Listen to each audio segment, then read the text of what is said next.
Plus grand champion de l'histoire des jeux télé en France, Emilien poursuit sa tournée des médias pour raconter son parcours. Le jeune Vendéen s'est arrêté sur le plateau de CL Hebdo, où il a révélé le cadeau le plus fou reçu depuis sa participation aux Jeux de TF1.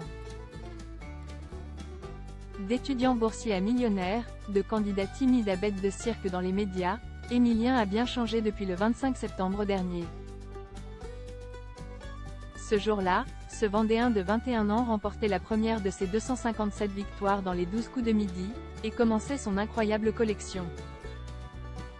Jusqu'à devenir le plus grand maître de midi, et même le plus grand champion de l'histoire des jeux télé en France. Un exploit magistral dont l'intéressé peine à réaliser l'ampleur. Comme je ne m'étais jamais fixé cet objectif, ça ne m'a pas fait grand-chose. Je crois que ma famille était plus heureuse que moi. Confié à Télé Loisirs, celui qui peut compter sur le soutien de ses proches, et notamment de sa petite amie Jessica.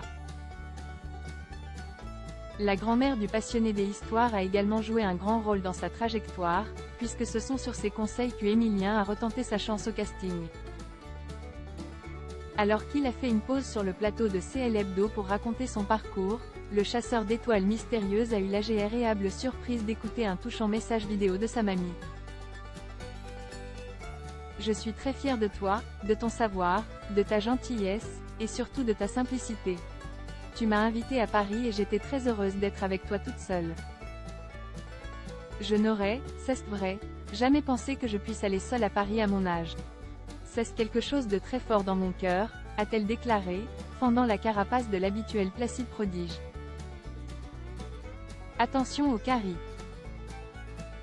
Le ton s'est voulu en revanche plus léger lorsqu'Aurélie Casse a énuméré la liste de cadeaux emmagasinés par son invité grâce à l'émission.